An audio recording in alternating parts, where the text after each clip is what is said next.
الحمد لله حمدا طيبا كثيرا مباركا فيه.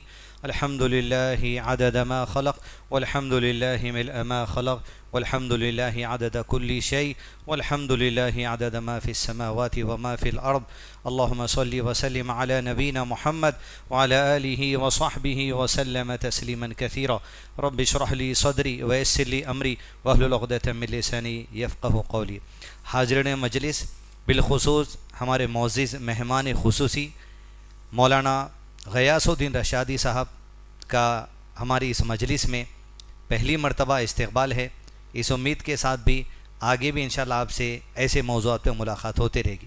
جناب شکیل احمد صاحب اور دیگر مہمانان جو یہاں پر الحمدللہ تشریف فرما ہے، یہ پروگرام گزشتہ کئی پروگراموں کی طرح ایک اویئرنیس پروگرام ہے، ایک شعور بیدار کرنے والا پروگرام ہے، جہاں پر آپ سے وابستہ چند معاملات کو، چند حالات کو قرآن اور سنت اور ملک کے قانون کے دائرے میں، روشنی میں رکھنا ضروری ہے، تاکہ بے ہوش تو ہم ہیں ہی ویسے بھی، اگر کل کے دن کچھ چیز سامنے آ جائے تھوڑا ہوش میں یہ پروگرام آپ کو لا سکے گا. یہ بات سنے تھے، یہ بات کہی گئی تھی، چند اہم نکات ہے. عزیز دوستوں، قبل اس کے پروگرام کا آغاز ہو، یہ پروگرام مسجد رحیم خان کاروان میں جو کیا جا رہا الحمدللہ، بیشتر پروگرام بھی کیے گئے. انجمن محبان مسلک اہل حدیث ایک آرگنائزیشن ہے جس کے تحت پروگرام کیا جا رہا ہے. غیاث الدین رشادی صاحب چونکہ الحمدللہ ہماری مسجد میں پہلے ہیں، ہم ہیں کیا، ہمارا تعارف آپ کے سامنے ہونا ضروری ہے. لفظ اہل الحدیث قرآن اور سنت دونوں کو حدیث کہا گیا.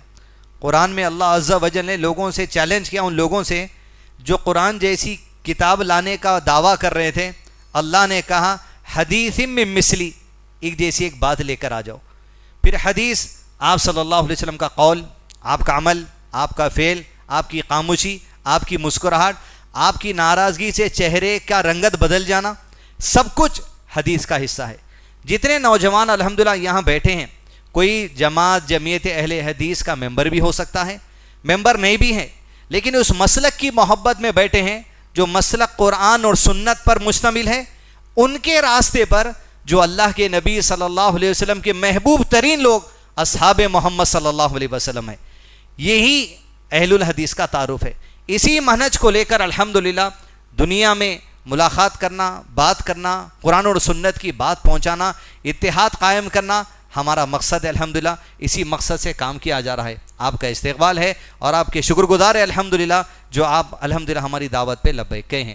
عزیز دوستو، جو عنوان آپ کو پڑھا گیا ہو یا ویڈیو کی شکل میں آپ دیکھے ہوں گے، تحفظ شریعت، تحفظ وقف، یہ وہ نعرہ ہے جو الحمدللہ ہندوستان کے جمعیت علماء ہند کے صدر مولانا ارشد مدنی صاحب نے دیا ہے. کون ہے وہ آپ کو معلوم بھی نہیں ہوگا، معلوم کروانے کے لیے بٹھا گیا ہے. اس کے ساتھ ساتھ مسلم پرسنل لا بورڈ نے بھی یہ نعرہ دیا کہ تحفظ شریعت، تحفظ وقف.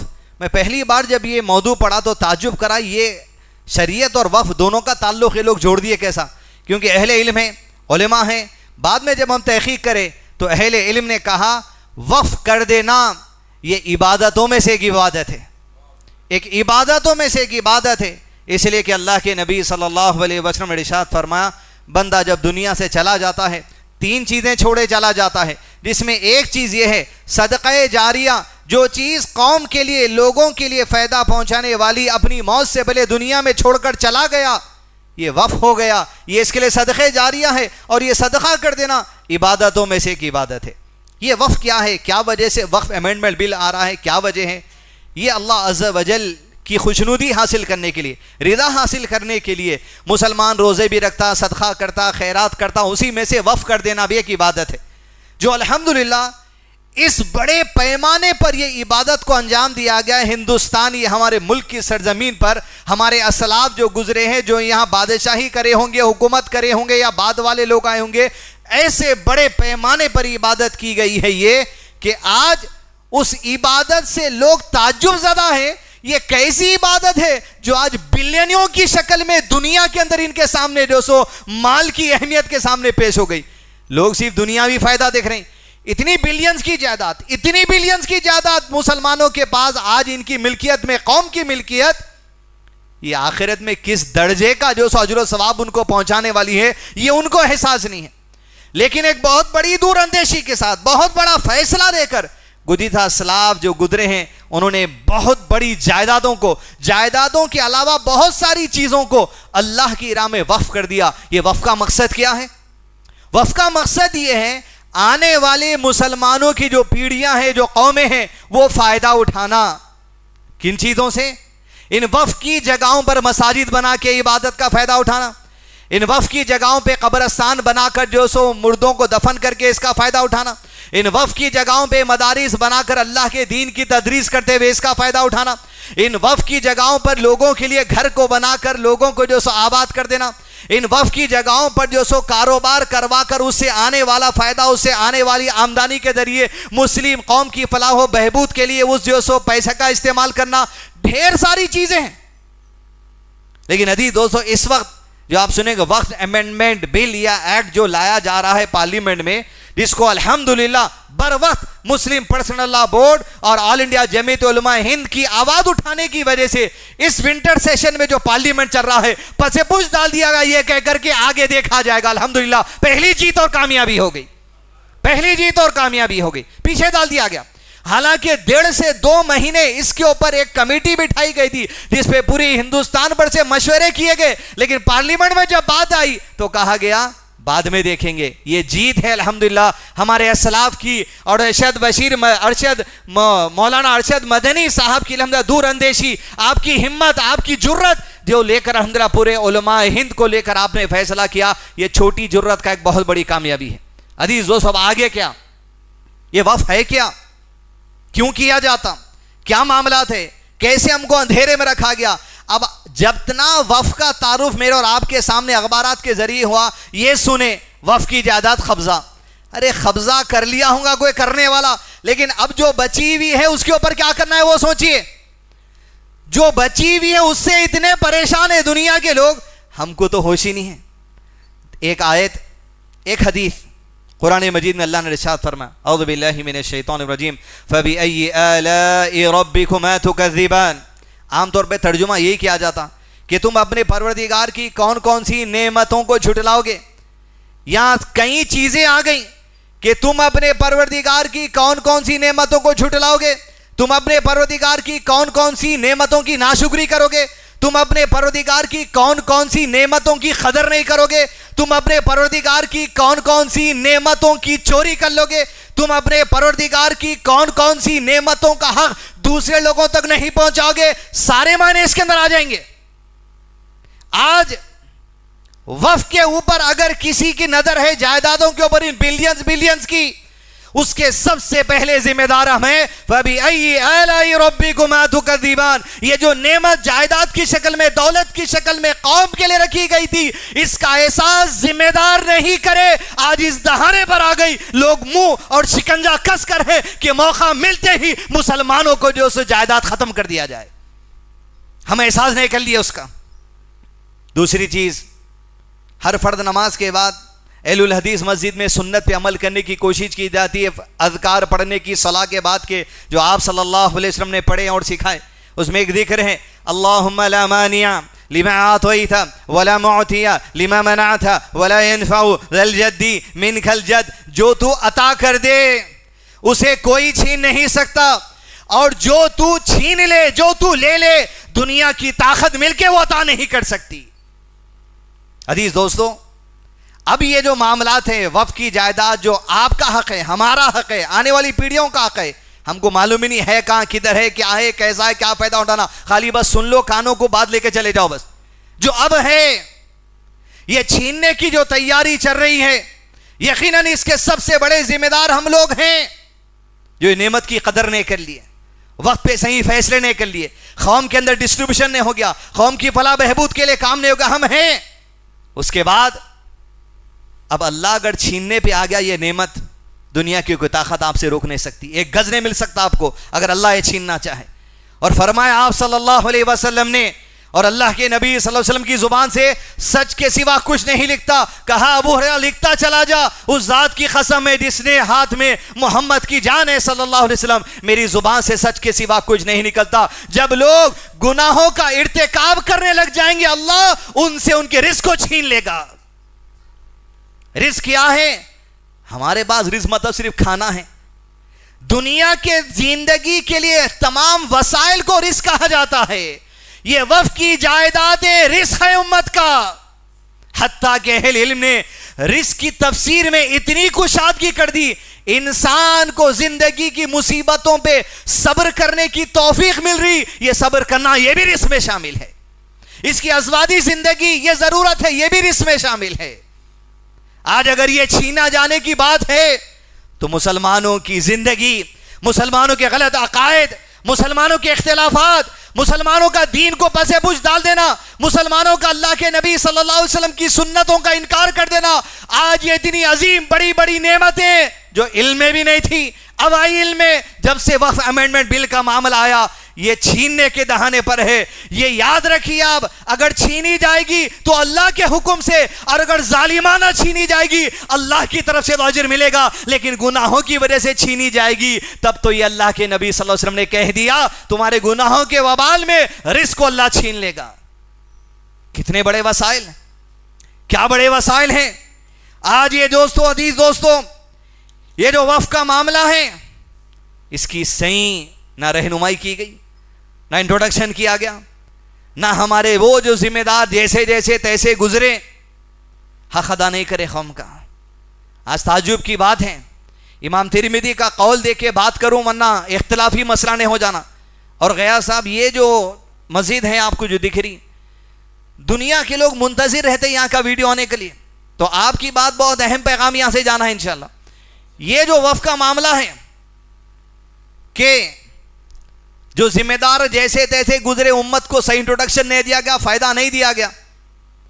آج آپ تصور کر کے دیکھیے کہ ایک مسجد اگر کہیں حیدرآباد میں بنانا ہے آپ کو، 2 کروڑ روپے کے چندے کے اعلان ہو رہے ہیں، 1 کروڑ روپے کے چندے کا اعلان ہو رہا، 3 کروڑ کے چندے کے اعلان ہو رہے ہیں. یہ ضرورت نہیں پڑتی تھی اگر فیصلے صحیح لے لیتے. آج مدارس بنانے کے لیے جھارکھنڈ سے، بہار سے، یو پی سے، کدھر کدھر سے لوگ اپنی چپل گھستے ہوئے مہینوں مہینوں یا مساجدوں کا چکر لگا رہے مدارس کا چندہ اکٹھا کرنے کے لیے. اگر صحیح فیصلے وقف کی جائیداد پہ ہوتے کوئی ایک عام مشیر کو دیکھنے کی ضرورت نہیں پڑتی ہندوستان میں جو آپ کے سامنے ہاتھ پھیلا رہا ایک وقت کے بچوں کے کھانے کے لیے چندہ دینے کے لیے. آج شہر کے قبرستان تنگ ہیں، قبر کھودنے کے لیے آدمی ٹھہر نہیں سکتا، چیریاں دیکھ دیکھ کے قبر کھود کے دفن کر دے رہے ہیں. اگر وقت کی جائیداد کا صحیح استعمال ہوتا شہروں کے اندر 1 کروڑ کے ایکڑ قبرستان ہوتے. عزیز دوستوں، میں یہ نہیں بول رہا ہوں کہ جائیداد، میں جو بولنا چاہ رہا ہوں اگلے پہلو بولوں آپ کو، فیصلے تبدیل کرنا پڑتا. آج قبرستان کے لیے مسلم معاشرے میں اسکول، 1 BHK فلیٹ، ہائیڈرا کی جگہوں پہ جا کے مسلمان گھر بنا لیے، کچرے کنڈی تالاب کی جگہ پہ 100 گز مل رہا، 80 گز مل رہا، لے کے بنا لیے. آج ہائیڈرا آ گیا، کہاں ہیں مسلمانوں کے گھر؟ 1 BHK گورنمنٹ فلیٹ دے رہی ہے. کوئی ایک مسلمان، عزیز دو تو یاد رکھیے آپ، اگر وقت کی جائیدادوں پہ ہمارے حق میں صحیح فیصلہ کر دیا جاتا ایک مسلمان کو بھی اس طرح ہائیڈرا وغیرہ کی غلط جگہوں پہ گھر لینے کی ضرورت نہیں پڑتی. ہماری وقف کی جائیدادوں پہ تم 1 BHK بنا دیتے، تمہارے لیے ہر ایک کو گھر مل جاتا. لیکن بات یہ ہے زمین ہے مل صاحب، 1 BHK بنانا اتنے کروڑ لگتے، کہاں سے لاتے؟ وہ امام ترمذی بتا دیے کہاں سے لاتے، کہاں سے لاتے تھے. طریقہ یہ ہوتا عزیز دوستوں، وقف کو وقف میں تبدیل کر دیا جاتا. اس نقطے کو سنیں آپ، وقف کو وقف میں تبدیل کر دیا جاتا.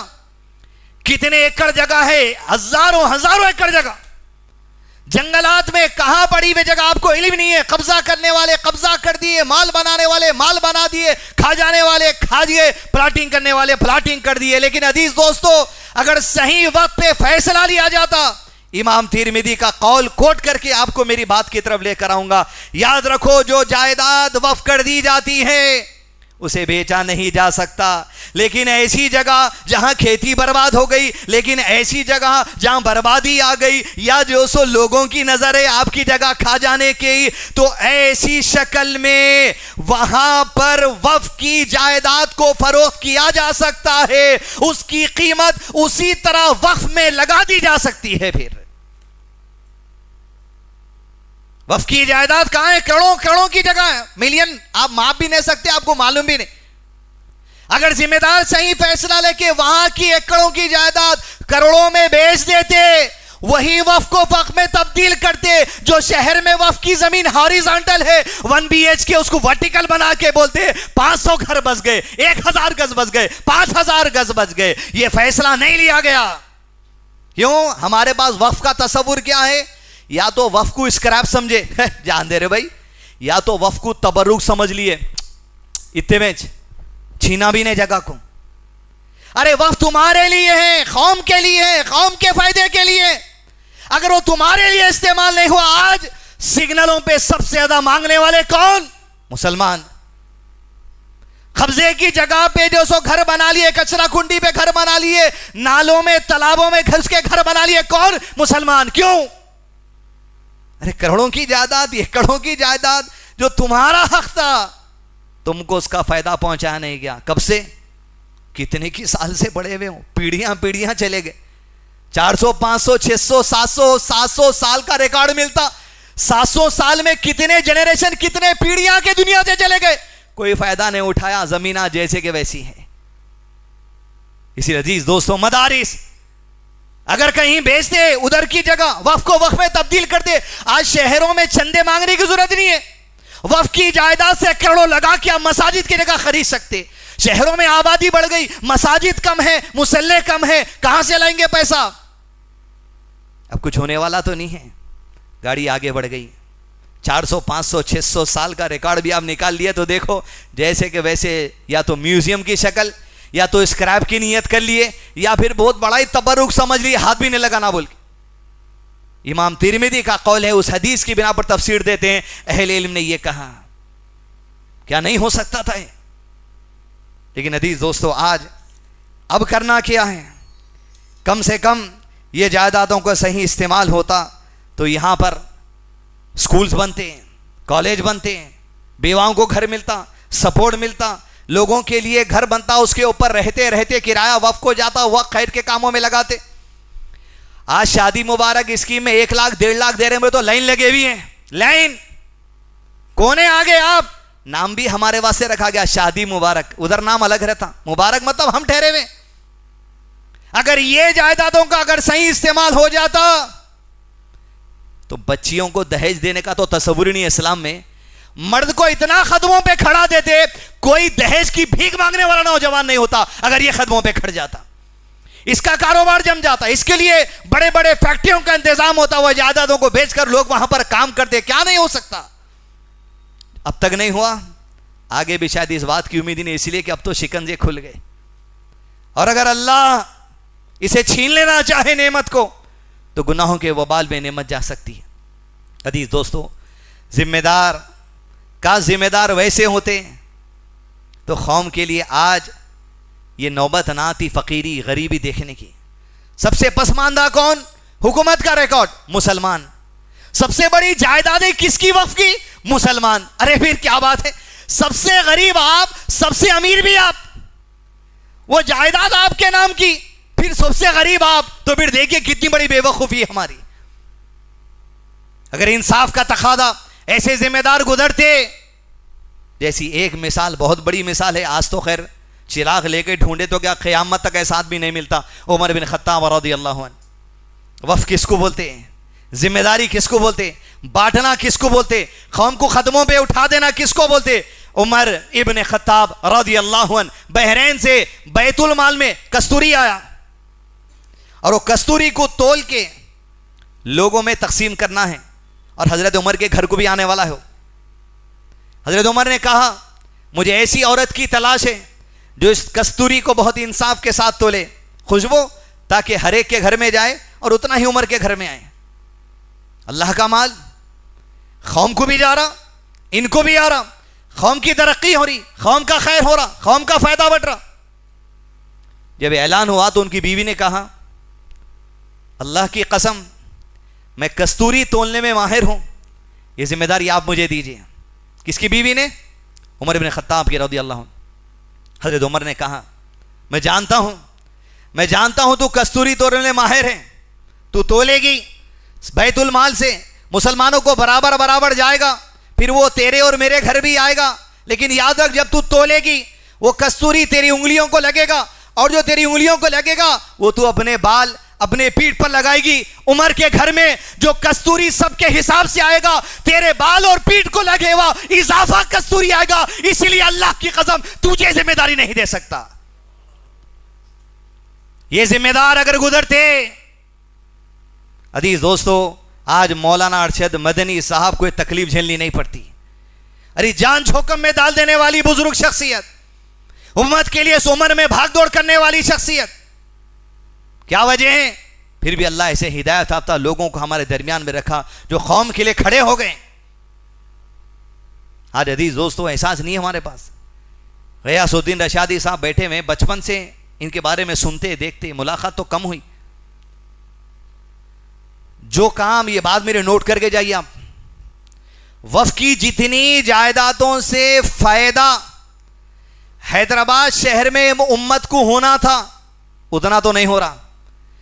پوری وقف کی جائیداد ملا کے بھی جتنا فائدہ امت کو آج نہیں ہو رہا تلنگانہ کی, اتنا فائدہ آپ یہ عقل لگائیے بات, یہ شخصیت خالی اسکراب کے ذریعے قوم کو فائدہ پہنچا دی. کیا کام ہے ان کا؟ آپ کے گھر میں صوفہ ٹوٹ گیا, اخبار, اسکریپ, دودھ کی پیکٹ, کال کریے گاڑی آ جاتی.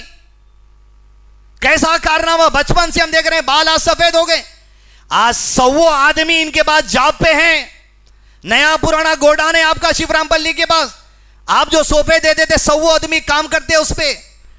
پینٹر ہے کام کرنے والا, کارپینٹر ہے کام کرنے والا, پرانے چیزوں کو نیا بنا دیتے, لوگوں کو سستے دام میں بیچ دیتے, روزی چل رہی. 100 ڈرائیورز کام کر رہے ہیں, ڈرائیور کی نوکری, کام کرنے والے کے لیے اس کی جاب, اس کی نوکری, عوام کا فائدہ, عوام کم دام میں خرید سکری. جب اسکراب کے ذریعے قوم کو فائدہ دیا جا سکتا, کیوں نہیں بلینوں کی جائیداد سے قوم کو فائدہ نہیں دیا جا سکتا؟ وقت گزر گیا عزیز دوستوں, اب کرنا کیا ہے؟ اپنے پاس کیا ہے؟ لاہ عمل نہیں رہتا کچھ بھی, خالی سن لینا چلے جانا.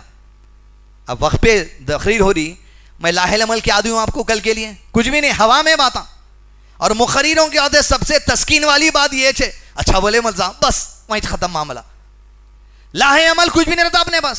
کل نکلو وقت بورڈ جاؤ, کل نکلو وہاں پر دارالعلوم جاؤ, کچھ نہیں ہے وقت بورڈ, خالی سن لینا ہے چلے جانا ہے بس. تو عزیز دوستو, بیسک لاہ عمل یہ ہے, آل انڈیا مسلم پرسنل لا بورڈ یا جمعیت علماء ہند جب کبھی آواز دے اس بل کے لیے, ہندوستان کے قانون کے دائرے میں رہتے ہوئے, فتنہ اور فساد کیے بغیر, کسی کو تکلیف دلائے بغیر, اگر روڈ پہ بھی اترنے کی اجازت آئی تو روڈ پہ اترنے کے لیے تیار رہیے قانون کے دائرے میں. وصلی اللہ علی نبینا محمد وعلی آلہ وصحبہ وسلم تسلیما کثیرا.